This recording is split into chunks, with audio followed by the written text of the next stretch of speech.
বিএনপির সিনিয়র যুগ্ম মহাসচিব রুহুল কবির রিজভী বলেছেন, ভারত রক্তপিপাসু লেডি ফেরাউনকে টিকিয়ে রাখার জন্য সমর্থন দিচ্ছে।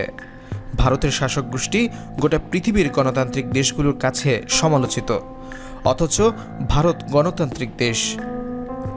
বুধবার সকালে নয়াপল্টন বিএনপির কেন্দ্রীয় কার্যালয়ের সামনে রোড মার্চের শুরুতে দেওয়া বক্তব্যে তিনি এই কথা বলেন।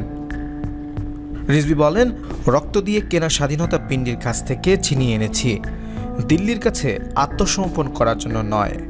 ভারতের আগরতলায় বাংলাদেশের উপ হাইকমিশন অফিসে হামলার প্রতিবাদে ঢাকা থেকে আগরতলার উদ্দেশ্যে যুবদল, স্বেচ্ছাসেবক দল ও ছাত্রদল এ রোড মার্চ করছে। তিনি বলেন, আমরা রক্ত দিয়ে স্বাধীনতা কিনেছি, এই স্বাধীনতা বিক্রি করে দেব? আমরা পিণ্ডির কাছে থেকে স্বাধীনতা ছিনিয়ে এনেছি, দিল্লির কাছে আত্মসমর্পণ করার জন্য নয়। তিনি বলেন, ভুটান, নেপাল, বাংলাদেশ, মালদ্বীপ, শ্রীলঙ্কার লোকেরা নিজের কথায় চলুক, এটা ভারত চায় না।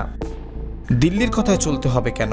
বাংলাদেশের মানুষের রক্তের তেজ, আত্মশক্তি, বীরত্ব এটা দিল্লির শাসকরা বুঝতে পারেনি।